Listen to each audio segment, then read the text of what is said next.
A paz do Senhor Jesus, meus irmãos, agora estamos começando. Louvado seja Deus, nessa noite de quarta-feira. Tenho certeza que tem muita coisa boa de Deus para a nossa vida. Nós queremos cultuar, bendizer e exaltar o nome desse Deus que é santo. Já vai preparando aí tua casa para adoração. Vamos nos reunir para orar, para clamar, porque são dias que a igreja precisa orar, a igreja precisa buscar a presença de Deus. E nós devemos estar incendiados pela glória do nosso Pai.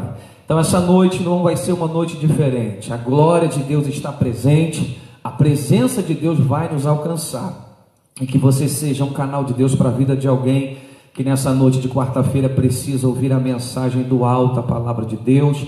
Eu quero te convidar a você já se posicionar com a sua família. Nós vamos orar, nós vamos interceder, vamos começar essa noite clamando. Jeremias 33:3 diz: clama a mim e responder-te-ei, e anunciar-te-ei coisas grandes e firmes que não sabes.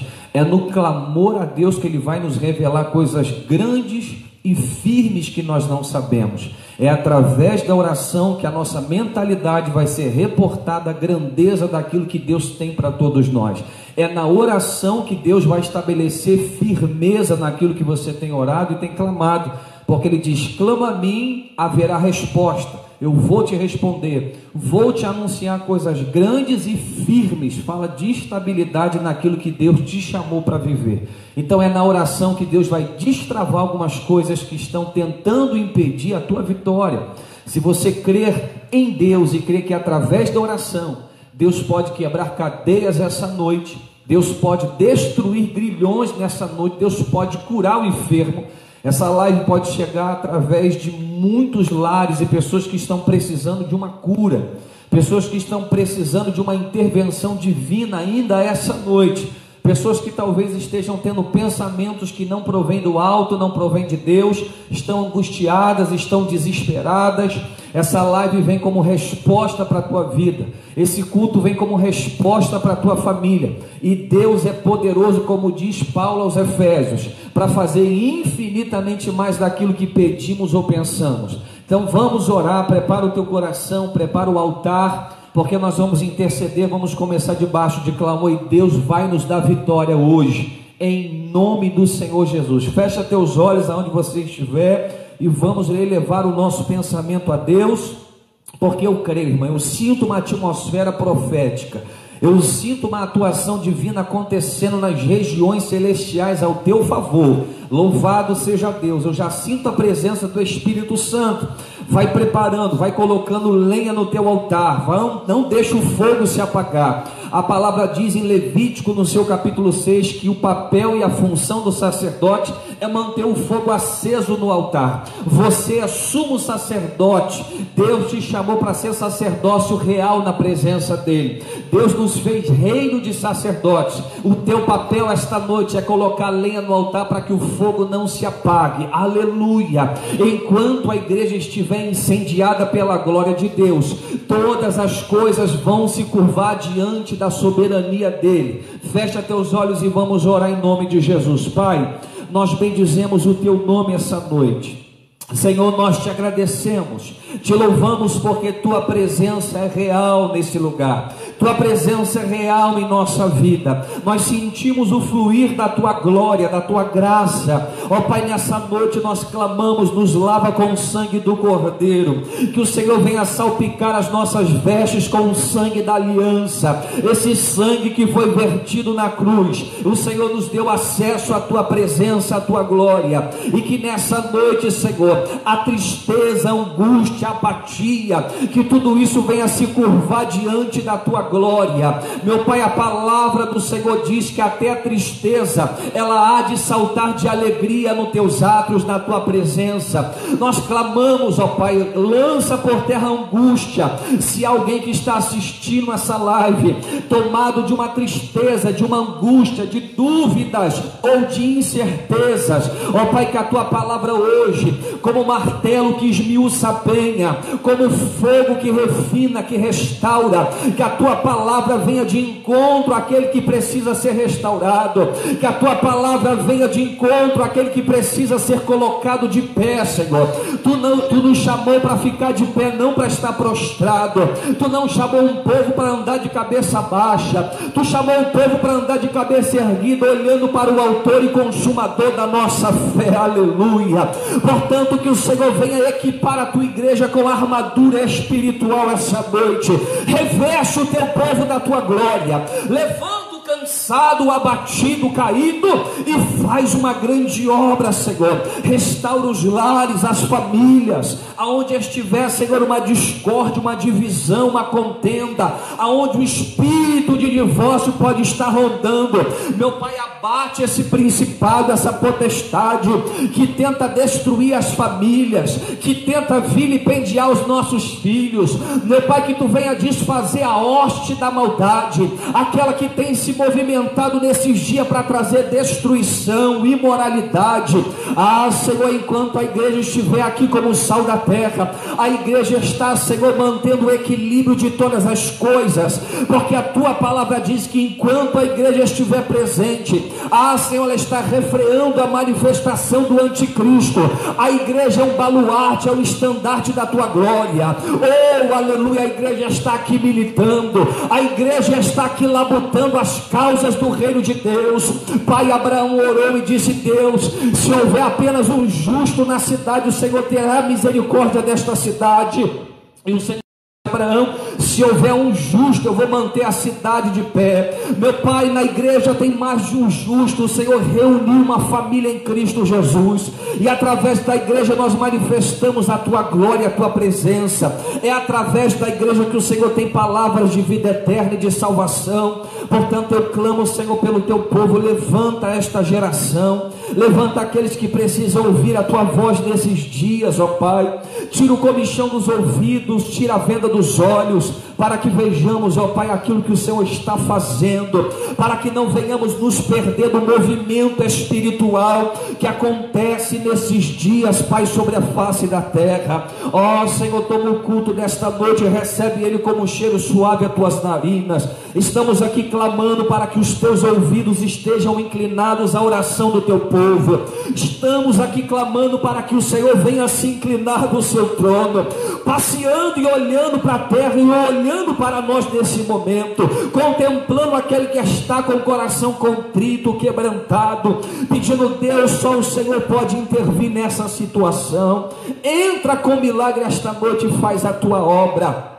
Ó Pai, eu profetizo sobre aqueles que estão ouvindo, sobre aqueles que estão participando esta noite. Eu profetizo uma medida poderosa da tua graça, do teu poder. Profetizo portas abertas. Profetizo que aquele que tem a chave de Davi, que abre e ninguém fecha, vai abrir portas de oportunidade.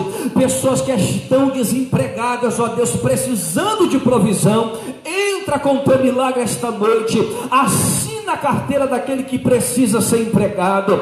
Traz o alimento sobre aquele que está com a despensa vazia, Senhor. Aquele que está acamado, enfermado, aquele que precisa ser curado. Entra com a tua provisão esta noite, em nome do Senhor Jesus. Eu te oro, te agradeço e te louvo, Senhor, porque tu estás presente, em nome de Jesus. Amém. Louvado seja o nome do nosso Deus. Eu estou aqui acompanhando pelas redes sociais.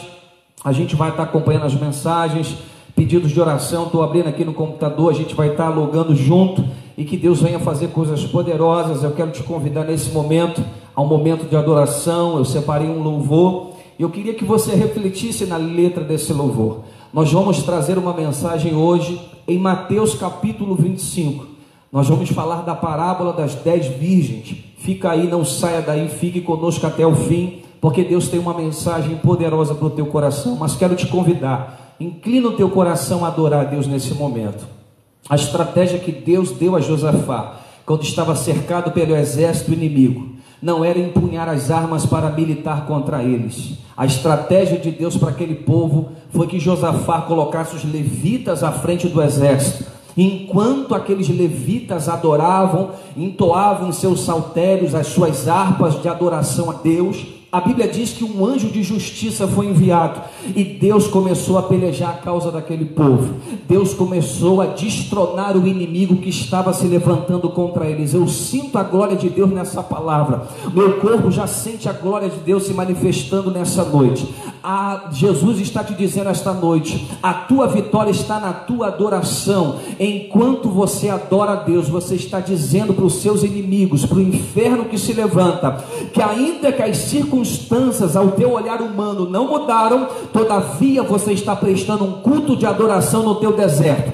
Você já adora como se Deus já tivesse entregado a você, porque a certeza e a confiança do teu coração é que a palavra que sai da boca do teu Deus, ela não volta vazia. A palavra que foi liberada por Deus do seu trono, ela vem para um efeito, como diz Isaías no capítulo 55. Ele vai dizer: assim como as chuvas descem do céu e para lá não tornam, mas descem com uma finalidade de regar a terra e fazê-la produzir, Isaías vai dizer: assim diz o Senhor, minha palavra não voltará para mim vazia. Aleluia. Se ela foi lançada, foi para um propósito, ela não volta vazia. Se Deus falou, Deus vai cumprir na tua história. Basta você confiar, adorar e lançar fora toda a ansiedade e entender que o salmista diz: aquietai-vos e sabei que eu sou Deus. Adore a Deus nessa noite e preste o seu melhor culto de louvor e adoração, em nome de Jesus.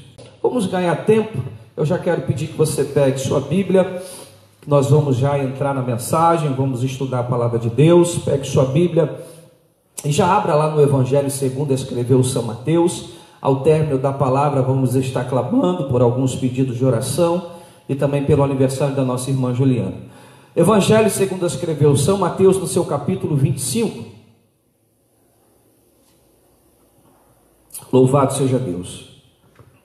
Evangelho segundo escreveu São Mateus. Enquanto você vai procurando aqui, eu estou vendo algumas mensagens aqui. Evangelho segundo escreveu São Mateus, no seu capítulo 25. Louvado seja o nome do nosso Deus. A temática é a parábola das 10 virgens. Glória a Deus. Amém? Vamos lá. Capítulo 25, a partir do versículo 1 diz assim. Acompanhe comigo. Então o reino dos céus será semelhante às 10 virgens que, tomando as suas lâmpadas, saíram ao encontro do esposo. 5 delas eram prudentes, 5 loucas. E as loucas, tomando as suas lâmpadas, não levaram azeite consigo, mas as prudentes levaram azeite em suas vasilhas e com as suas lâmpadas. Tardando o esposo, tosquenejaram todas e adormeceram. Mas à meia-noite ouviu-se um clamor dizendo: aí vem o noivo, saí-lhe ao encontro. Então todas aquelas virgens se levantaram, prepararam as suas lâmpadas, e as loucas disseram às prudentes: dai-nos do vosso azeite, porque as nossas lâmpadas se apagam. Mas as prudentes responderam, dizendo: não seja caso que nos falte a nós e a vós, ide antes aos que vendem e comprai-o para vós. E tendo elas ido comprá-lo, chegou o esposo, e as que estavam preparadas entraram com ele para as bodas, e fechou-se a porta. E depois chegaram também as outras virgens, dizendo: Senhor, Senhor, abre-nos a porta. Versículo 12. E ele respondendo disse: em verdade vos digo que não vos conheço. Vigiai, pois porque não sabeis o dia e nem a hora em que o Filho do Homem há de vir. Louvado seja Deus. Meus irmãos, a mensagem que nós escolhemos, ela é uma parábola relacionada ao fim dos tempos. É uma parábola profética, escatológica. Quando nós olhamos essa parábola, nós entendemos que ela está tratando do cunho individual e espiritual. Ele está falando de indivíduos, daqueles que têm a responsabilidade de fazer a manutenção da sua vida espiritual. O interessante é que o contexto da parábola das 10 virgens está relacionada ao capítulo 24, que fala do sermão profético, a vinda do Filho do Homem. E ele vai traçando algumas questões sobre a vinda do Filho do Homem, dizendo que nesses dias, quando Jesus estiver às portas a buscar a sua igreja, surgirão falsos cristos, falsos mestres, falsos profetas. Ele diz no capítulo 24 que haverá guerras, rumores de guerras, nação se levantando contra nação, surtos de doenças, de enfermidades. Mas ele chega a dizer no capítulo 24 que isso é apenas o princípio das dores, relacionando-se a dores de parto, dizendo que o fim dos tempos se dá como uma gestação. A mulher está grávida por 9 meses, ela vai sentindo as contrações do parto, até que chega o momento de se dar à luz. E ele diz que esses sinais são apenas as contrações das dores de parto, porque haverá consumação de todas as coisas. O Filho do Homem há de vir, como diz lá em Atos, quando eles se reuniram no Monte das Oliveiras, e diz que Jesus foi subindo paulatinamente aos céus, depois de ressuscitar ao terceiro dia, e aparecer a mais de 500 testemunhas, como diz a Bíblia. Jesus vai subindo paulatinamente, os discípulos estão observando, e um anjo aparece ao lado deles e diz: a mesma forma que vocês estão vendo que ele está indo, ele há de voltar. Zacarias vai dizer que o Filho do Homem há de vir, e quando ele vier, os seus pés vão ser colocados no mesmo lugar que ele foi assunto aos céus, no Monte das Oliveiras. Ele vai rachar o meio. Então o Filho do Homem virá da mesma forma que foi, e alguns sinais serão latentes para a sua vinda. Agora, interessante de tudo isso é que Jesus, em muitas vezes, ele vai ensinar por parábolas. Eu já disse muitas vezes que parábola, ela é um esboço profético das atuações divinas. As parábolas, elas querem trazer um ensino espiritual usando uma linguagem natural, ou seja, trazendo o exemplo de Tertuliano, que vai dizer, como eu disse, que a natureza é o esboço profético da atuação divina. Tertuliano consegue enxergar no mundo visível alguns sinais da atuação do divino. Tanto que Jesus vai dizer aos fariseus: vocês sabem discernir a face do tempo, vocês olham para o céu e vocês dizem quando haverá chuva e quando haverá tempo bom, mas vocês não sabem discernir a vinda do Filho do Homem. Ou seja, Jesus nos deixou alguns sinais para que possamos andar vigilantes e atentos com a sua vinda. Então este mundo terreno que vemos é um retrato exato de um padrão espiritual e celestial que não vemos. Então, se nós estivermos com os olhos espirituais abertos, nós vamos perceber que tudo está caminhando para um fim iminente. A palavra de Deus está se cumprindo e ela é profética. Interessante, quando Tertuliano diz que a natureza é um esboço profético da atuação divina, parece que ele leu Romanos capítulo 1 no seu versículo 20, que Paulo vai dizer: pois os atributos invisíveis de Deus, desde a criação do mundo, tanto o seu eterno poder como a sua divindade, se entendem e claramente se veem pelas coisas que foram criadas. Paulo está dizendo que todo homem se torna inexcusável ou indesculpável diante dele, porque a criação denuncia o seu Criador. Por trás de uma obra-prima que é pintada pela mão do pintor, você consegue contemplar o talento do mesmo. Então, olhando para a criação, daquilo que Deus fez, daquilo que é perfeito, nós percebemos que na criação do universo há uma simetria, uma lógica, uma racionalidade para tudo. Então, atrás de tudo isso, nós vemos a atuação divina. Então, Jesus vai fazer uso da parábola, e a parábola não foi usada apenas por Jesus. Você sabe que na escola judaica, as duas mais famosas, a escola de Hillel e a escola de Shammai, faziam uso das parábolas em seus ensinos. Então era mister que todo rabino usasse parábolas, porque a mentalidade do Oriente é diferente da mentalidade do Ocidente. A mentalidade do Oriente é uma mentalidade imaginativa. Então eles conseguem aprender através de ilustrações e de histórias que trazem um cunho profundo de conhecimento, diferente de cabeça de ocidental que pensa cartesianamente, dentro de uma lógica. Ou seja, o que é raciocínio lógico? É pensar matematicamente. Então, quando nós olhamos para as histórias do Oriente, nós não estamos tão adaptados por termos uma cabeça de ocidental, por sermos tão matemático, tão lógico, tão cartesiano. Então Jesus fala em ilustrações, em parábolas, para trazer uma verdade espiritual para o campo natural. E se ele fala a agricultores, a camponeses, ele vai usar a linguagem desses homens para trazer a verdade do reino dos céus. Ele vai usar a linguagem comparativa, dizendo que o reino de Deus é semelhante a um tesouro que foi achado no campo. O homem foi, achou o tesouro, escondeu o tesouro, voltou para casa, reuniu todas as suas despesas, voltou, comprou o campo, porque ele achou um tesouro precioso no campo. Então Jesus está usando um elemento de comparação, porque a palavra parábola no hebraico é machal, e no grego é parabole, ou seja, parábola quer dizer colocar lado a lado, usar elementos de comparação ou semelhança. Então, se esse homem foi ao campo e ele achou um tesouro muito precioso, Jesus quer dizer que ele foi e vendeu tudo que tinha para comprar, porque ele entendeu o valor disso tudo. Então, se o reino de Deus é semelhante comparado a esse tesouro, Jesus está dizendo, o reino de Deus, ele tem uma preciosidade tamanha, ele tem um valor tamanho. Não há como você colocar na mesma balança os valores terrenos com os valores espirituais. Eles estão muito acima daquilo que você acha que conhece como peso de valor. Então aquele que conhece a preciosidade desse reino, irmão, ele se entrega totalmente, voluntariamente a viver tudo isso. Então o encontro com o reino de Deus é sofrer a metanoia da palavra, do evangelho. E a partir do momento que você sofre a metanoia, sua mente é expandida pela palavra, pelo Espírito. E a partir disso você é um cidadão do reino dos céus. Você participa do reino de Deus. Agora, analisando aqui mais um pouquinho essa parábola, você vai entender que no contexto dela, e depois da parábola das 10 virgens, nós vamos encontrar algumas parábolas. Então eu quero falar de 3, vou falar de uma que antecede e uma que vem depois da parábola das 10 virgens. A primeira é a parábola dos 2 servos, que está em Mateus capítulo 24, no seu versículo 45. O interessante disso tudo é que todas as 3 parábolas falam sobre um Senhor ausente.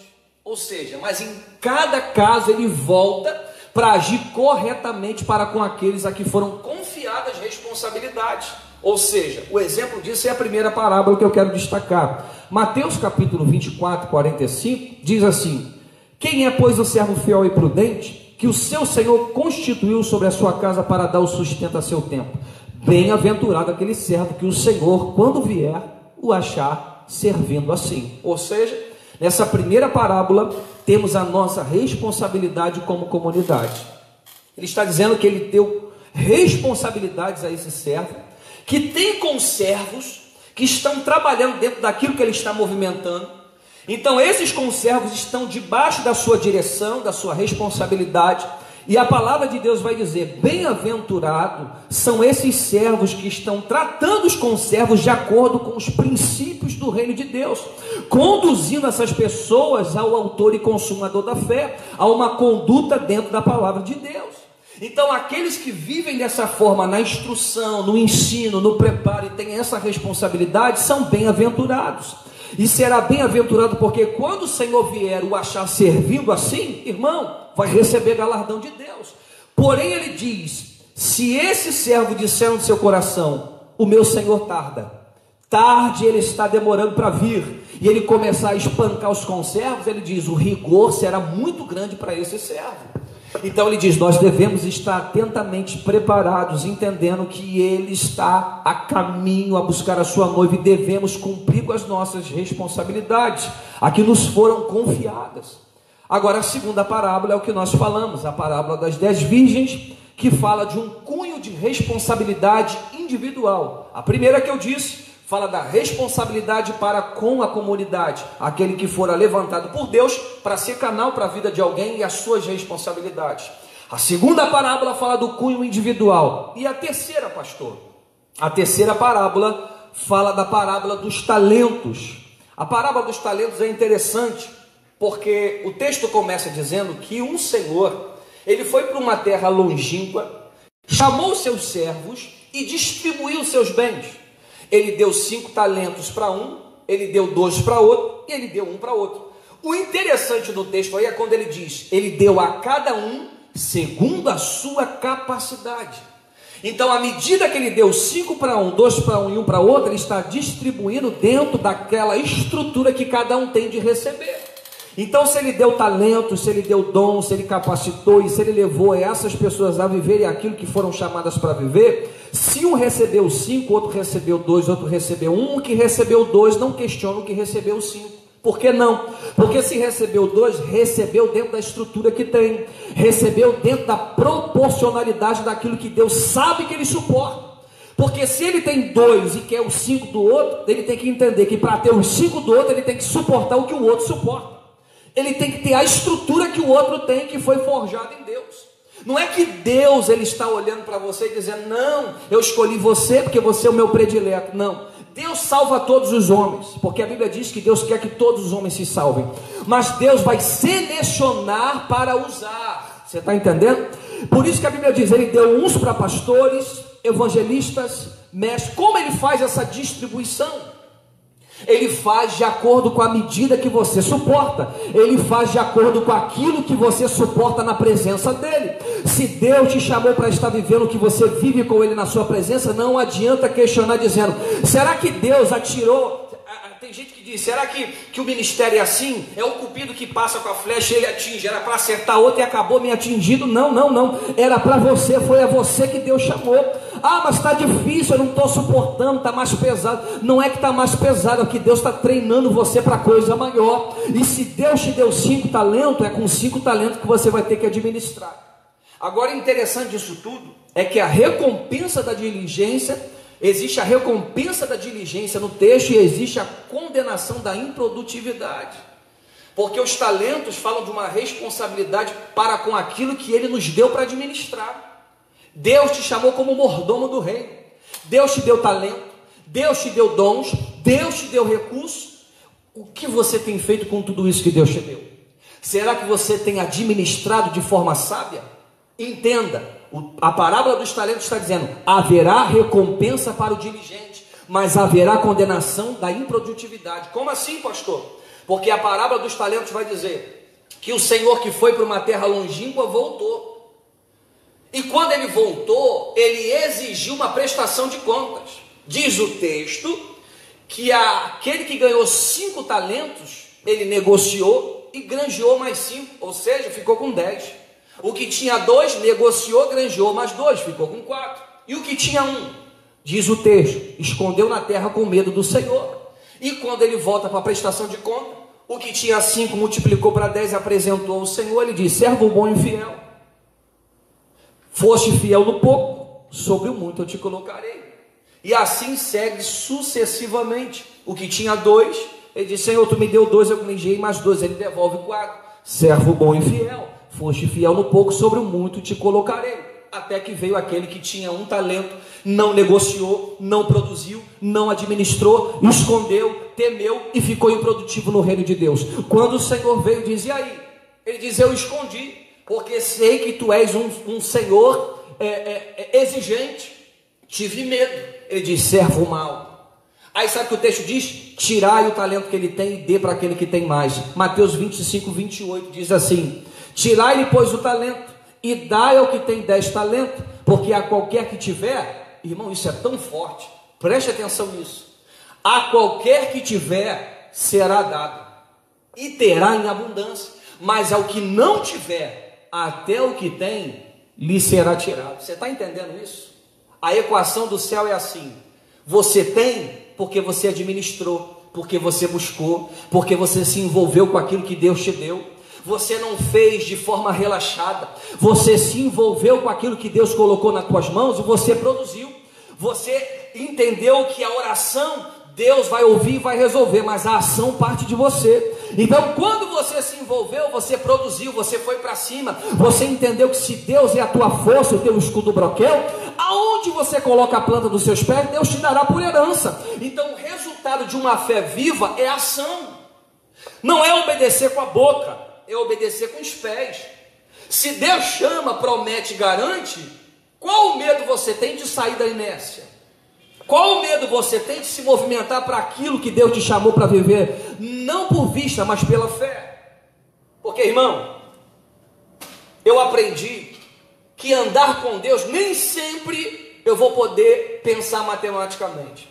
Porque o pensamento lógico, vou melhorar isso. O que quer dizer a palavra pensamento? No significado lá do dicionário quer dizer calcular, projetar, refletir. Ou seja, como já dizia o filósofo, pensar é adiar o julgamento. Pensar é adiar o julgamento porque você vai refletir, você vai colocar as coisas no devido lugar para tomar uma decisão correta. Mas muitas vezes, quando Jesus diz aos discípulos, sai do barco, sair do barco, se você pensar matematicamente, refletir, fazer conta, você não sai. Mas por que não sai? Porque você vai olhar dentro do que você aprendeu, dentro da sua matemática, você vai fazer conta. Você vai calcular, você vai dizer, a lei da gravidade diz que se eu sair eu vou afundar. Então você não sai, porque você só está no pensamento matemático. O que é a fé? É desprender você do natural e te jogar no pensamento espiritual, sabendo que dando o primeiro passo, depois Deus coloca o chão. Isso é fé. Então, pensar a palavra de Deus e pensar com fé é agir naquilo que Deus disse. A palavra, ela te garante. Pedro disse, eu vim de uma noite improdutiva, Lucas 5, da pesca maravilhosa. Eu vim de uma noite improdutiva, eu estou lavando rede, não pesquei nada. Jesus diz, volta para o mesmo lugar e lança a rede onde você não pescou nada a noite toda. Ou seja, na lógica ele dizia, isso é loucura. Como eu vou voltar para o mesmo lugar da minha vergonha que eu não pesquei nada? Mas ele diz, segundo a tua palavra, aleluia, eu lançarei as redes e assim é o caminhar da fé, irmão. Segundo a palavra de Deus, ele diz, vai, vai. Agora se ele disse fica, fica. Se Deus disse fica, não tente dar um passo fora da presença. Oh meu Deus. Se Deus disse fica, não tente tomar um caminho que Deus não disse para você tomar, porque tem gente tomada de ansiedade, tem gente afoita, desesperada, querendo sair da condição que está, mas Deus está dizendo, ainda está em tratamento, meu Deus, ainda está sendo lapidado pela mão do olheiro, não é tempo de sair. Há um tempo, Eclesiastes capítulo 3, determinado por Deus debaixo do céu para todas as coisas. Tempo de plantar, de colher, de nascer, de morrer, de estar junto, de estar separado, de estar entre a multidão, estar sozinho. Tempo não de solidão, de solitude. Solitude é diferente de solidão. Solidão é estar não só distante das pessoas, mas elas estarem distante de você e você não ter nenhum vínculo com elas. O que é a solitude? É você estar sozinho com você mesmo. Ou seja, você está sozinho com você mesmo, porque você decidiu estar para um momento de tratamento, de refletir e de ter uma tomada de posição diferente para a tua vida, porque Deus está trazendo clareza para você através da palavra. Deixa eu entrar aqui, irmão, no contexto da palavra, da parábola das 10 virgens. Irmão, antes da gente prosseguir no texto, a gente precisa entender uma coisa. A gente começou antes para a gente ganhar tempo. Que hoje a gente vai mergulhar aqui, a gente vai examinar, a gente vai dissecar esse texto, a gente vai aprender o que Deus quer falar conosco. Irmãos, primeiro, para você entender a parábola das 10 virgens, você tem que entender o contexto cultural que cerca essa parábola. Você precisa entender o contexto de um casamento judaico, porque toda a parábola aqui está embasada dentro de uma cultura judaica. Então, para você entender a profundidade dessa mensagem, você tem que mergulhar comigo na cultura judaica. Primeiro, vamos lá, o casamento judaico, você sabe que ele tinha uma duração de 7 dias, diferente do nosso casamento que acontece aqui. A gente se prepara, a gente faz o casamento na igreja e a gente vai para o momento festivo, a gente vai para o salão e aquela festa dura 3, 4, no máximo 5, 6 horas. Só que lá em Israel é totalmente diferente, né? O casamento ele acontece dentro de um período de 7 dias de festividade, são 7 dias de festa, chamada das bodas. Né? A festa de comemoração de todo esse casamento que durava 7 dias. Você já se reporta escatologicamente, sabendo que quando a igreja ela for arrebatada, ela vai entrar nas bodas do Cordeiro, ela vai passar pelo tribunal de Cristo, ela vai ganhar os galardões, mas ela imediatamente entra nas bodas do Cordeiro. E durante 7 anos, o que está acontecendo aqui na terra? A grande tribulação. Então, se aqui por 7 anos acontece a grande tribulação, lá na eternidade, no celestial, no céu, na presença do divino, está acontecendo as bodas do Cordeiro, que é o encontro do noivo para com a noiva. É um momento de festa. E se são 7 anos de luta aqui, são 7 anos de glória lá. Louvado seja o nome do Senhor. Então havia também dentro desse casamento um cortejo festivo, ou seja, o noivo saía da sua casa em direção à casa da noiva para levar para a sua futura casa. Ou seja, primeiro o noivo pedia essa noiva em casamento.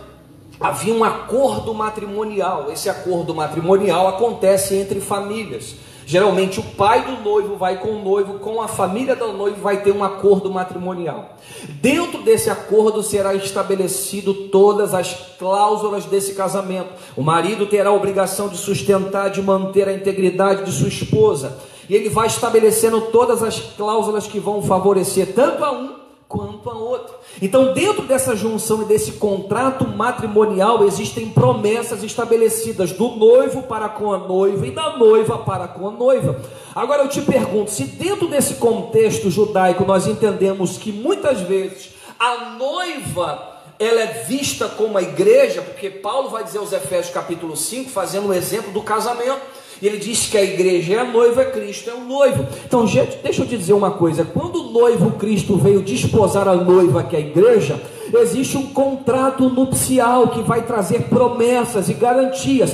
Pastor, aonde está o contrato nupcial, a garantia que esse casamento vai ser respaldado debaixo de promessas? Aqui está o contrato nupcial. Tudo foi escrito e estabelecido na nova aliança.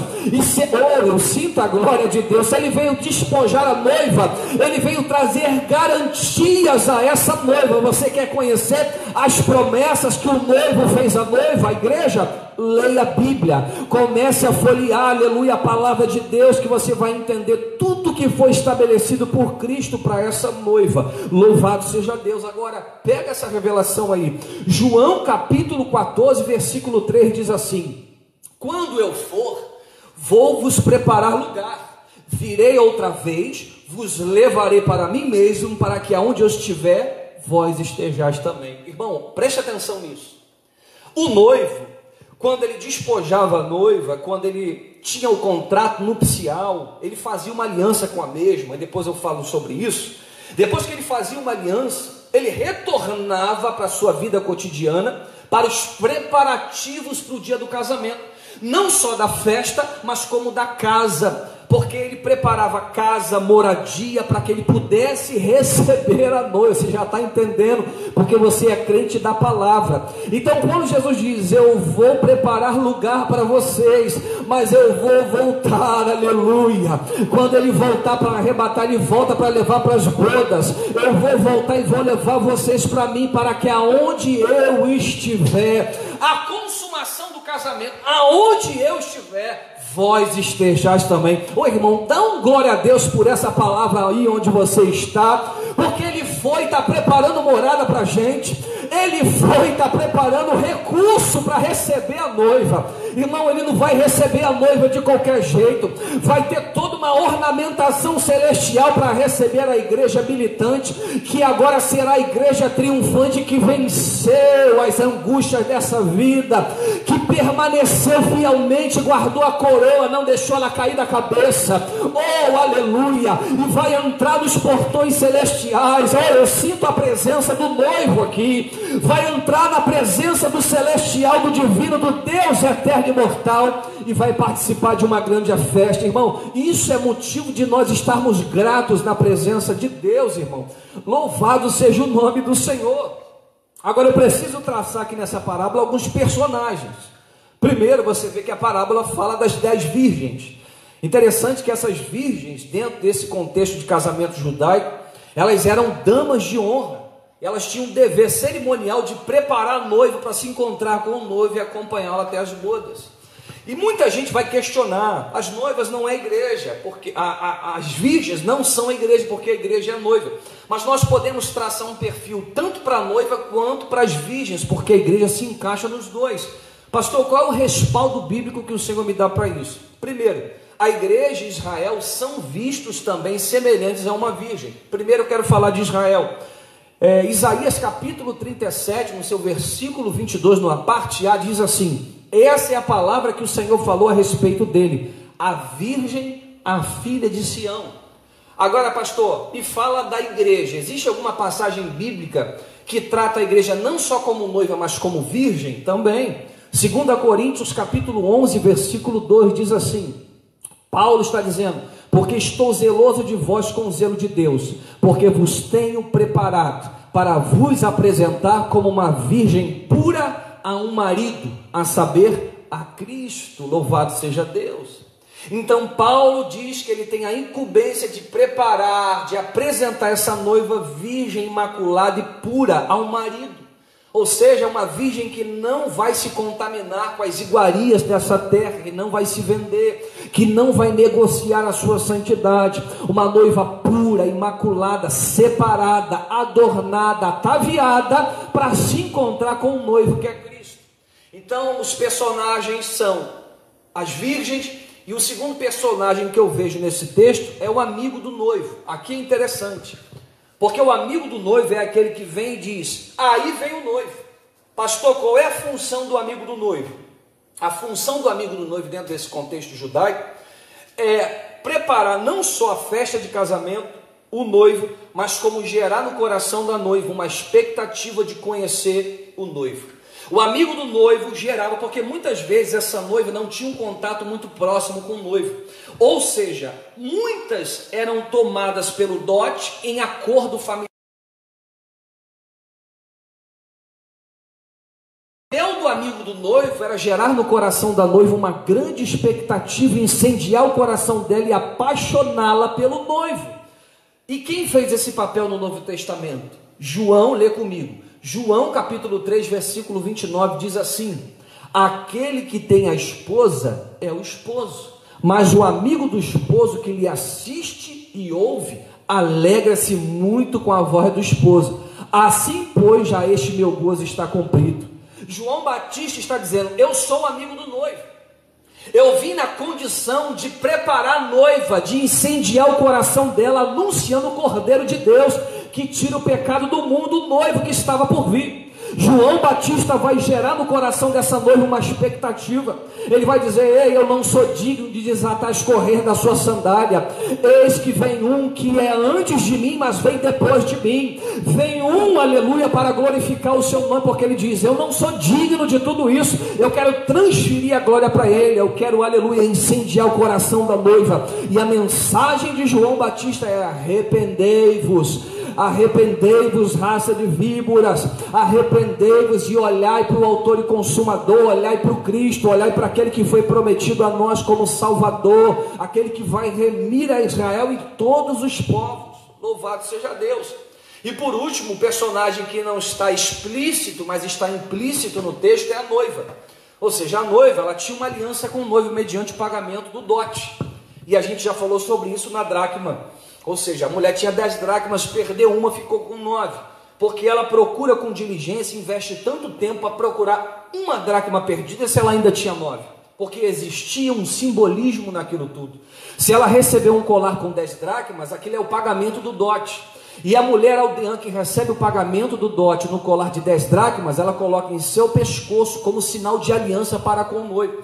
Se ela anda publicamente com um colar de 10 dracmas, ela está dizendo, eu já tenho aliança, eu já fui desposada, eu já fui separada, eu já estou aliançada com alguém. Então ninguém de fora pode vir e tentar se aproximar e tentar uma aliança com ela, porque ela já está aliançada. A igreja de Cristo Jesus já tem uma aliança com o noivo. Ela não tem que buscar alianças lá fora. Ela não tem que se contaminar e se embriagar com o vinho desse mundo. Ela não tem que se embebedar com o pecado dessa geração, porque ela já tem uma aliança, ela já foi separada. O dote já foi pago, irmão. O dote não é um colar de dracmas, o dote é o sangue de Jesus que foi vertido na cruz. Ele pagou o preço, porque o noivo pagava o preço, ele pagava o dote para poder ter aquela mulher em aliança, dentro da cultura judaica. Jesus foi para a cruz, pagou um alto preço. 1 Pedro vai dizer, esse preço não foi pago com prata ou com ouro, esse preço foi pago pelo precioso sangue de Jesus, aleluia, derramado no madeiro naquela cruz. Jesus já pagou o dote. Então eu quero te dizer uma coisa, você não tem preço, você tem valor. Ele foi para a cruz, se deu por você, te deu valor, te deu uma aliança, te adornou, aleluia, em santidade, te deu promessas, irmão. Ele te valorizou na cruz. E não só isso, ele tem uma aliança E ele exige de você fidelidade. Fidelidade, porque ele pagou um alto preço. E agora eu digo, a vida que você vive, você deve dizer como Paulo: não vivo mais eu, Cristo vive em mim. A vida que você vive já foi comprada e foi paga na cruz pelo sangue de Cristo. Se ela foi comprada, deixa eu te fazer uma pergunta: ela te pertence? Não, porque você nunca teve domínio sobre a mesma. Então ele foi para a cruz comprar, sabe por quê? Porque Adão caiu e você é filho do primeiro Adão caído. Então ele diz na Bíblia, Paulo em Romanos, ele diz: no primeiro Adão nós fomos feitos alma vivente, mas no segundo Adão, espírito vivificante, que é o Cristo ressurreto. Então ele pagou um alto preço pela tua vida. Sua vida é sim propriedade peculiar de Deus. Sua vida é dele, e no grande dia do juízo você vai prestar contas diante de Deus. Você vai prestar contas de como você usou aquilo que Deus te deu. Deus te deu salvação, irmão. O que você tem feito com isso? Como você tem administrado a sua vida em Cristo Jesus? Vamos correr. Então já falei do contrato de casamento representando as promessas. Vamos entrar no texto, vamos lá. Mateus 25, versículo 1. Estou de olho na hora aqui, a gente vai acompanhando. Mateus, no seu capítulo 25, versículo 1, diz assim: então o reino dos céus será semelhante às 10 virgens que, tomando as suas lâmpadas, saíram ao encontro do esposo. Interessante que o texto começa então, fazendo um link com o capítulo 24 a respeito de um sermão escatológico e profético. Então ele começa dizendo: então o reino dos céus será semelhante às 10 virgens. O que ele quer dizer isso? Ou seja, quando é que o reino do céu será semelhante às 10 virgens? Porque ele está dizendo que vai ser. E eu te pergunto, quando o reino dos céus será semelhante às 10 virgens? A resposta é: quando ele vier, no fim dos tempos. Ele está dizendo, quando Cristo vier, o contexto que ele vai encontrar vai ser esse contexto aqui do capítulo 25, semelhante às 10 virgens. 5 prudentes e 5 nércias, ou seja, 5 loucas.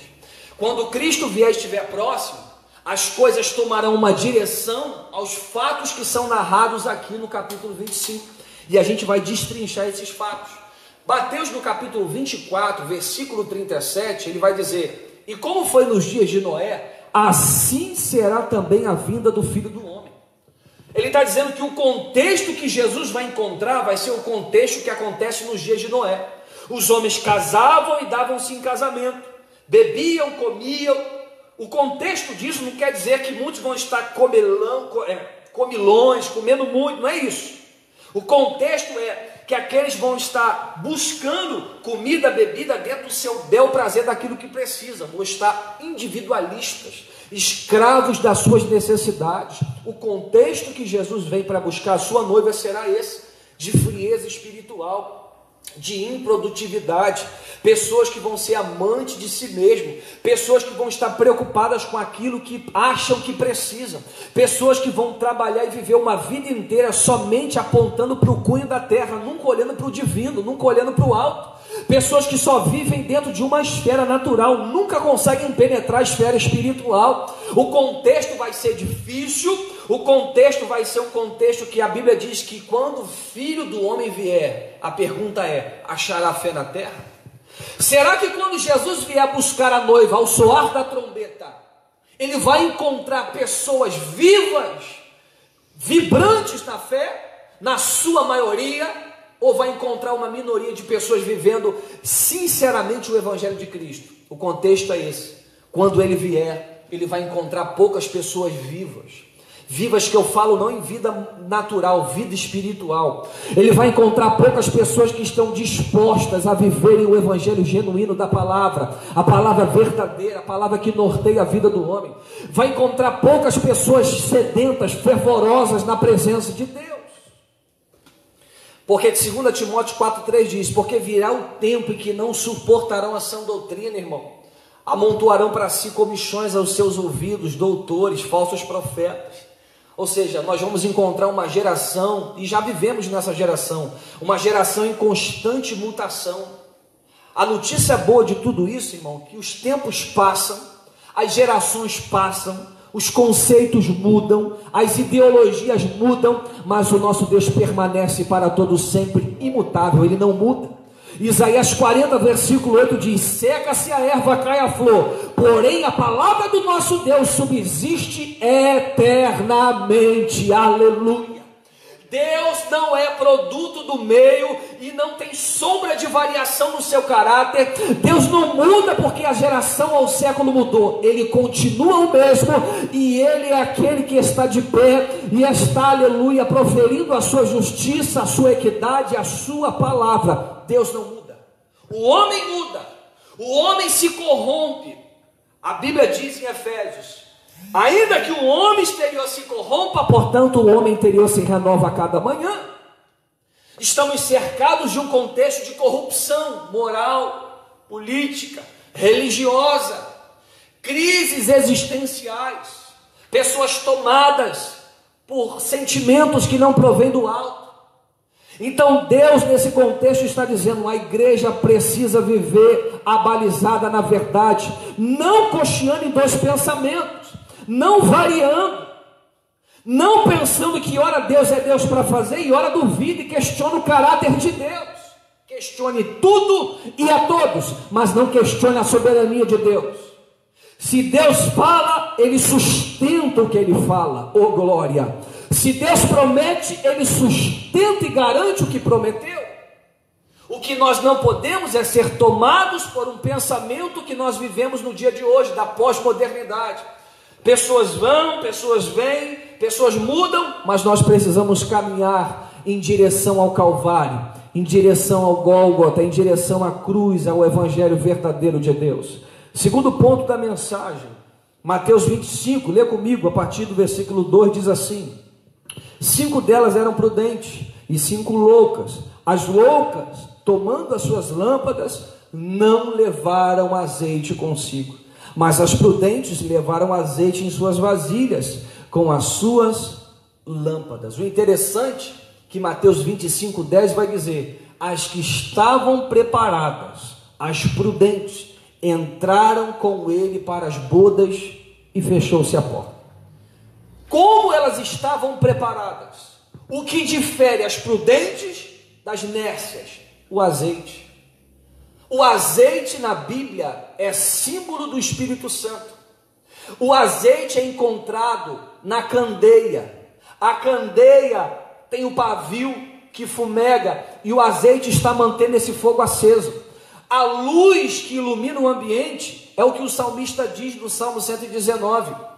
A tua palavra é lâmpada para os meus pés e luz para os meus caminhos. A ação do azeite, que é o Espírito Santo, e a luz da palavra, a ação disso na vida do homem, aleluia, faz ele entrar, aleluia, naquele grande dia quando o Filho do Homem vier buscar. Mas ele vai buscar as prudentes e não as nércias, porque as nércias tinham falta de azeite.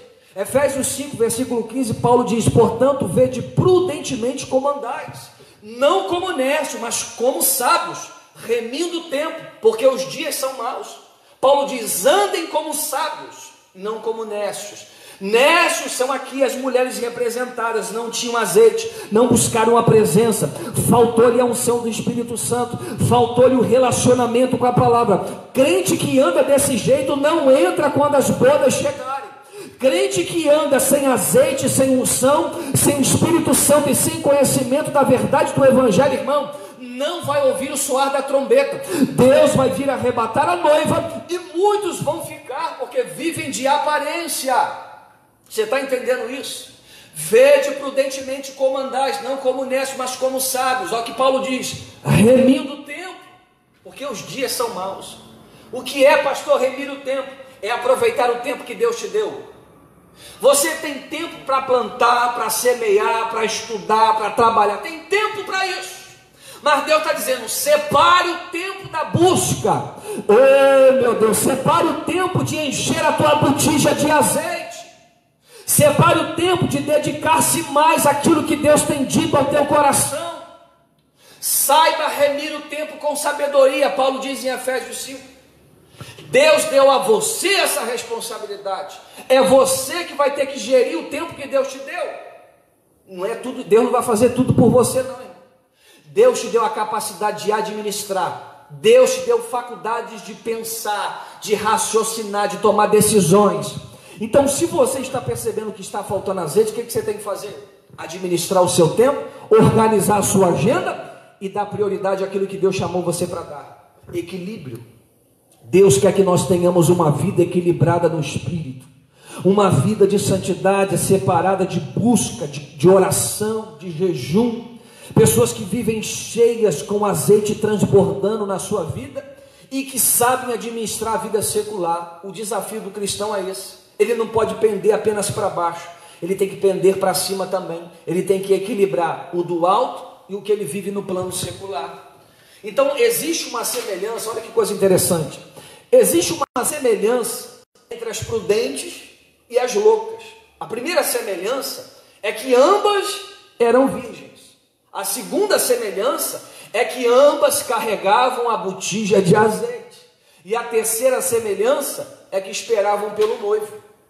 O que eu quero dizer com isso? Elas frequentavam, digamos assim, a mesma igreja, ouviam o mesmo sermão, cantavam os mesmos louvores.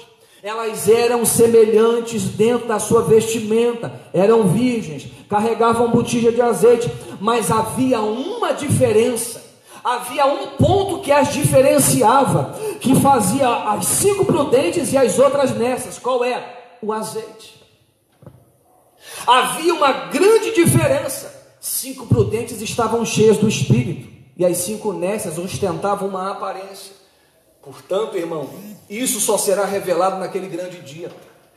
Não há como alguém de fora olhar para você esteticamente e dizer, ó, tá cheio. Não. Quem discerne isso no teu coração é o próprio Deus, e sabe se você anda cheio e se você anda vazio. Vou até melhorar isso. Se você anda transbordando ou se você anda vazio. Agora, quando a trombeta tocar, nós veremos quem realmente estava cheio e quem estava vazio. Porque tem muita gente vivendo de aparência, veste-se como virgem, carrega a botija de azeite, espera pelo noivo, mas está como nécia, está despreparada, não tem altar privado, não tem altar dentro de casa, não tem altar doméstico, não busca a Deus afora da tempo e afora de tempo, não tem uma vida regrada de intimidade com o Espírito Santo, vive no campo da superficialidade, vive somente estética, não vive relacionamento com Deus. Irmão, está cheio de crente assim, irmão. Está cheio de crente ostentando uma posição que nunca viveu de fato. Está cheio de crente congregado em nossas igrejas, que tem semelhança de prudente, mas é nécia. Você olha e diz, tem aparência, tem estrutura e parece ser prudente. Mas Jesus está dizendo, arrepende-te, lembra de onde caíste, pratica as primeiras obras, volta à essência de um coração que estava desejoso pela presença do divino. Foi o que nós começamos aqui dizendo. Nós não podemos perder a chama, o fogo. Ela não pode, irmão, se apagar. Eu vi uma pastora falando em alguma rede social, alguma pregação, não me lembro. Ela falou um ponto interessante que me fez pensar. Ela disse, eu imaginei que com o retorno das igrejas pós-pandemia ou durante a mesma, as igrejas fariam fila. As pessoas estariam apinhadas nas portas dos templos, desejosas de buscar a presença de Deus. Mas sabe o que está acontecendo? As pessoas estão apáticas, as pessoas estão adaptadas às suas lives, as pessoas perderam o desejo de estar, as pessoas perderam o zelo, a paixão pela casa de Deus. O salmista diz, o zelo pela tua casa me consome. Ah, pastor, eu sou a igreja, mas a igreja também somos nós. Não adianta você usar só a primeira equação, eu sou a igreja. Usa a segunda, eu sou a igreja, e a segunda, a igreja somos nós. 1 Pedro capítulo 2, versículo 5, ele diz, vós sois pedras vivas. Quando nos reunimos, formamos um edifício espiritual e através dele oferecemos sacrifícios espirituais a Deus. As pedras vivas se reúnem, e quando as pedras vivas, não são pedras mortas não, são pedras vivas. Quando as pedras vivas se reúnem, elas formam um edifício espiritual que se chama igreja, e através da mesma manifestam sacrifícios espirituais a Deus. Nesse lugar que nos reunimos tem vida, a vida de Deus está verberando nesse ambiente, e o caído, o ímpio, o perdido que entra por essas portas, ele é salvo, ele é alcançado pela misericórdia de Deus. Agora as pessoas estão cansadas, adaptadas à sua realidade. Irmão, Deus está te sacudindo hoje. Deus está dizendo: fique inconformado com a espiritualidade rasa que você está vivendo. Deus só vai te usar, irmão, numa medida sacudida, poderosa, transbordante, quando você estiver indignado com esse nível raquítico que você vive de vida espiritual. Enquanto você ficar vivendo essa vida rasa, Deus nunca vai revelar coisas profundas a você. Profundidade de Deus vem quando sou desafiado, como Ezequiel, a entrar nas águas. O primeiro nível são água nos pés. Esse é o nível que todo mundo chega e quer ficar. Só que nesse nível Deus não nos chamou para estar paralisados. O desafio de Deus sempre é: continue mais 1000 côvados. A questão é: muitos estão no primeiro nível, estão satisfeitos, adaptados e dizendo: tá bom, sou convertido, conheci a mensagem da cruz, cheguei até aqui e aqui eu quero ficar. Só que o que Deus tem com você, irmão, é coisa muito mais profunda do que aquilo que os teus olhos naturais estão vendo palidamente. O que Deus tem para você são coisas profundas e maiores. Deus quer te usar e Ele vai cobrar de nós essa responsabilidade. Sabe por quê, irmão? A cada um que está assistindo essa live, Deus deu uma responsabilidade, Deus deu um talento.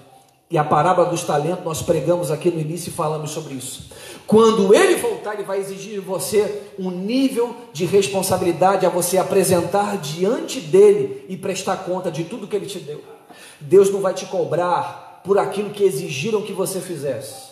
Deus vai te cobrar por aquilo que Ele exigiu que você fizesse. Tem muita gente fazendo aquilo que não foi chamada para fazer, e acha que por estar fazendo, Deus está aprovando suas obras. Sabe o que Deus vai cobrar de você? Não é a multidão de tarefas que você se envolveu para dizer que está fazendo. É aquilo que Ele te chamou para fazer e você não está fazendo. Deus te chamou, iluminou os olhos do seu entendimento, te deu uma vocação e exige que você se coloque de pé. Que você não seja a igreja de Sardes, tem nome que vive, mas está morta. Então, irmão, só quem vai entrar são as prudentes. O azeite, irmão, é o símbolo do Espírito Santo. E o símbolo do Espírito Santo é interessante, que quando o noivo ele estava por vir, ouviu-se o grito: aí vem o noivo. Diz o texto que elas adormeceram. Preste atenção nisso. Elas adormeceram, mas quando o grito veio: aí vem o noivo, elas despertaram, as prudentes entraram e as nécias ficaram de fora. Quando se fala de adormecer, fala de descanso, fala do tempo da necessidade, da reparação, porque o sono é para isso. Então nós precisamos sim do descanso, isso é fato, nós precisamos. Então não é o descanso que tirou as prudentes de entrarem, ou as nécias. Não foi o descanso, foi a falta de azeite. Porque tem muita gente tomada por um sentimento que precisa trabalhar de noite dentro daquilo que Deus chamou ela para fazer, que ela não tem um período do descanso, do repouso. O problema não é você descansar, o problema é você descansar sem azeite. Oh, meu Deus! O descanso sem azeite é o descanso da nécia, é o descanso irresponsável. Meu Deus, é a pessoa se adaptar à realidade que vive num descanso, numa morbidão espiritual, achando que está tudo bem. O problema não é descansar, o problema é descansar sem azeite. Descansar com azeite, a vida no altar de Deus, é bíblico. Existe o tempo de repor as energias, você precisa disso, crente. Você precisa pegar a tua família, passear. Você precisa dar atenção para os filhos. Você precisa ter o seu lazer. Você precisa se aproveitar. Isso é bíblico. Você deve cuidar do templo do Espírito Santo, da sua saúde. Você deve se cuidar, irmão. O problema é a gente ficar com aquela mentalidade de que fazer a obra é você morar dentro daquilo que Deus chamou você para fazer, e esquecer do seu lado, da sua família, da sua casa, das suas responsabilidades. Por isso que eu disse, tem um equilíbrio em tudo isso. Deus te deu tempo para fazer a obra, para se envolver com ela, mas Deus te deu tempo de voltar para casa e cuidar dos seus. Porque Paulo diz a Timóteo, aquele que não cuida da sua casa nem dos seus é pior do que infiel. Irmão, é pior do que o infiel, porque tem infiel que cuida mais da família do que o crente. Parece loucura o que eu estou te dizendo, mas é verdade. Tem ímpio que cuida melhor da família do que o crente, assoberbado, cheio de tarefa, achando que por se envolver e morar no monte, as coisas vão mudar. Vai mudar porque você está orando, seja no monte, seja em casa, seja onde você estiver. Mas a capacidade de acessar as regiões celestiais em Cristo Jesus e voltar para o âmbito social e devolver isso como matéria-prima para o casamento, para o filho, para a tua vida individual, para a tua vida saudável, é isso a proposta do Evangelho. Porque quando Paulo diz que nós estamos nas regiões celestiais em Cristo, ele não está dizendo que a gente mora só no campo do espiritual, que a gente está na grace celestial o tempo todo. A gente passa noites e noites de oração na região celestial, mas depois a gente volta para o cotidiano. É onde você manifesta a fé, é onde você revela a transformação que você sofreu na região celestial, irmão. Está cheio de crente saindo da região celestial e voltando para a prostituição. Está cheio de crente voltando da região celestial de culto, de oração, e indo para a fornicação, indo para o pecado, indo para a queda. Pessoas que estão na mídia cantando, cantores gospels, pregadores conhecidos, estão indo para o altar manifestar a glória de Deus, estão indo para a região celestial e voltam para uma vida de escárnio, de vitupério, de pecado, de escândalo. Irmão, está cheio de escândalo por aí, está cheio de cantor influente na mídia gospel, que está caindo da sua posição, que vai para o altar ganhar cachê e volta para a vida prostituta que vive lá fora. Isso é um sinal do sermão profético da montanha. Jesus está voltando. Prepare-se, tem azeite na botija para receber, aleluia, o noivo e para adentrar nas bodas celestiais. Mateus 25, versículo 8, estou terminando. Dizia: as loucas disseram às prudentes: dai-nos do vosso azeite, porque as nossas lâmpadas se apagam. Irmão, pediram emprestado. Eu quero te dizer uma coisa: não se empreste experiência com o Espírito Santo. Experiência com o Espírito Santo você vai galgando no seu caminhar com Deus. Ninguém te vende, ninguém te compra, ninguém pode dar a você.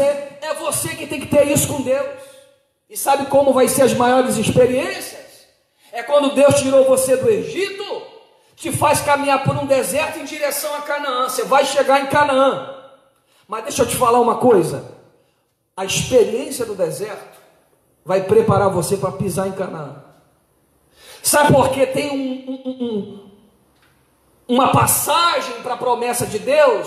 Porque é nessa passagem, nessa jornada, que Deus está ataviando você e te preparando para você pisar, e não só pisar, permanecer. Porque tem gente que pisa e não permanece. Por que não permanece? Porque na medida que você pisou no lugar da promessa, você deve ter estrutura para suportar aquele ambiente que você está. Mas Deus te preparou para suportar aquele ambiente. E não só isso, você veio carregado de um testemunho poderoso. Você veio carregado de uma palavra, como está lá em Lamentações de Jeremias, capítulo 3, versículo 21. Quero trazer à minha memória aquilo que me dá esperança. Sabe o que nos dá esperança? É trazer à memória tudo aquilo que Deus nos fez enfrentar e nos mostrou que nós éramos vitoriosos nele. Nós vencemos e estamos aqui. Olhe para trás, faça uma retrospectiva e veja de onde Deus tirou você. Veja tudo que você enfrentou. Comece a olhar tudo que você passou. E veja que você não ficou à beira do caminho. Veja que Deus ergueu suas mãos poderosas, te sustentou e você chegou até aqui. Ah, pastor, mas eu estou enfrentando lutas. Mas as lutas são novas, porque aquelas você já venceu. E se as lutas são novas, é porque Deus quer te dar novas experiências na presença dele. Se as lutas se renovaram, isso é um bom sinal. É porque Deus está renovando uma medida maior de maturidade no seu ministério. Deus quer te levar num nível maior e mais profundo nele. Não se pede experiência com o Espírito Santo emprestado. Tenha a sua. Viva uma vida de experiências. Seja aquilo que Paulo diz. Ele fala à igreja de Corinto: vocês são cartas lidas pelos homens, escrita não com tinta, mas pelo Espírito do Deus vivo. Sabe o que ele está dizendo? Vocês, eu, a igreja de Corinto, vocês que estão do outro lado, vocês são uma carta de Deus. A carta de Deus que manifesta toda a glória de Deus através da sua vida. Você está com o rosto descoberto. Você manifesta tudo aquilo que Deus fez em você e através de você. Tudo que você enfrentou na sua vida, Deus vai usar para alcançar alguém aqui na frente. Pode ter sido uma dor muito profunda. A boa notícia é que Deus vai usar isso como trampolim para poder outras pessoas saltarem mais altos do que você saltou. Você terá autoridade na dor que sofreu. Oh, meu Deus, eu vou repetir isso. Você precisa ouvir isso. Você terá autoridade na dor que enfrentou. Se Deus te fez passar ou permitiu, você ganhou autoridade nisso. Alguém precisa ouvir você. Tem muito testemunho guardado em você que tem gente que precisa ouvir isso. Tem muita gente precisando, não sei porque eu estou dizendo isso, mas tem muita gente guardando testemunhos poderosos em Deus, e tem gente que vai ser transformada pela tua vida, irmão. Louvado seja Deus. Deus vai te levar a ministrar pessoas, irmão, que vão ter profundidade com Deus tamanha, porque você entendeu a missão. Deixa eu terminar aqui. E o grito veio à meia-noite. Meia-noite fala de uma transição de tempo, de um novo ciclo, de um novo dia. Nós estamos perto da meia-noite profética de Deus. Elas foram despertadas pelo grito: aí vem o noivo. Então o noivo está vindo, a noite profética de Deus está chegando. Haverá um tempo de transição. Sairemos do tempo da dor, do mundo que nos aflige, e seremos reportados para o lugar que Apocalipse vai dizer: lá não tem dor, a enfermidade não vai nos acometer, não seremos tomados pela nossa ansiedade, pela nossa fadiga, não seremos escravizados pelas coisas, seremos elevados a um lugar de glória. Nossos corpos mortais vão ser glorificados. Aleluia. Ai, glórias ao nome do Senhor. E nós vamos entrar na nova Jerusalém. E eu termino dizendo, Mateus 25:13, ele diz: vigiai, pois porque não sabeis o dia e nem a hora em que o Filho do Homem há de vir. A prática da vigilância a todo momento é nos dita pela palavra de Deus. Vigiai. Vigiar está sendo reportado ao sentinela que está de prontidão. O sentinela que está guardando tanto o ambiente que vive como ele mesmo. O sentinela está de prontidão, sabendo que a qualquer momento o inimigo pode vir atacá-lo. Mas se o sentinela estiver de prontidão e vigilante, ele poderá resistir às astutas ciladas do inimigo. A Bíblia diz: sujeitai-vos a Deus, resistir o diabo, ele fugirá de vós. Que essa mensagem possa estar gravada na tábua do teu coração. Que o Espírito Santo de Deus possa trazer o entendimento ao teu coração de uma busca mais profunda, de você estar firme na presença de Deus. Eu quero orar pela Juliana, aniversariante, quero orar pela Cileia também, incluindo ela nas orações. Nós vamos orar, nós vamos encerrar, e que essa mensagem venha a ser guardada na tábua do seu coração. E a minha oração é que o Espírito Santo te incomode.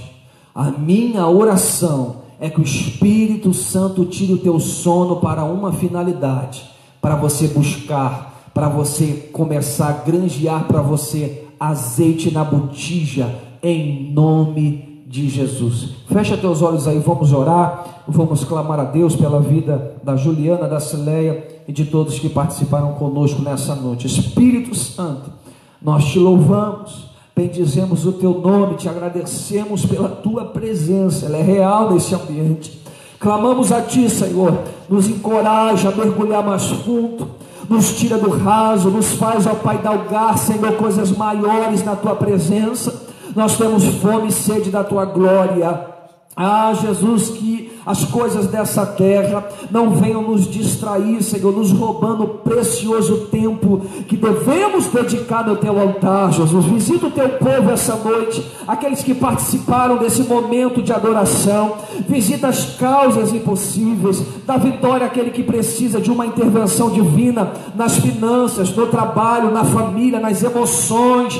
Entra com a Tua mão poderosa, Espírito Santo, e dá vitória à Tua igreja. Todo aquele que está agora reunido com a sua família, que esta família seja, Senhor, ó Pai, verberada pela Tua palavra, alcançada pelas Tuas promessas, em nome de Jesus. Todo aquele que sofre em angústia, em depressão, em aflição, seja tomado pela alegria do Espírito Santo de Deus, em nome de Jesus.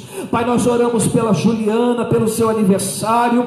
Somos gratos a Ti pela vida da Tua serva. Somos gratos, Pai, porque até aqui o Senhor trouxe a Tua filha e ela hoje pode comemorar mais um ano de vida em Sua presença.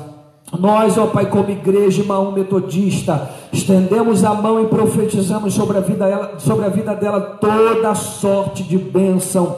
Alcança ela esta noite para a glória do Teu nome, e visita, meu Deus, a Cileia, onde ela estiver. Tu és o Deus de perto e está se movendo aqui, mas também é o Deus de longe. Tu visita, Pai, aquela que está distante. Vai lá com a Tua mão de poder, entra com o Teu milagre, com a Tua mão poderosa, e faz aquilo que o homem não pode fazer, e dá vitória à Tua filha nessa noite. Obrigado, Senhor, por essa noite de culto, de adoração. Recebe, Senhor, a nossa oferta nesse lugar. Obrigado, Espírito Santo. Nos leve em segurança para o nosso lar. Guarda o Teu povo que esteve conosco até hoje, até esse momento, em nome do Senhor Jesus. Amém. Estenda as suas mãos, que nós vamos impetrar a bênção apostólica e vamos estar terminando em nome de Jesus. Que o amor do nosso Deus, que a graça do nosso Senhor Jesus Cristo e as doces consolações do maravilhoso Espírito Santo estejam conosco não só hoje, mas para todos sempre. Toda a igreja diga amém. Está terminado em nome de Jesus.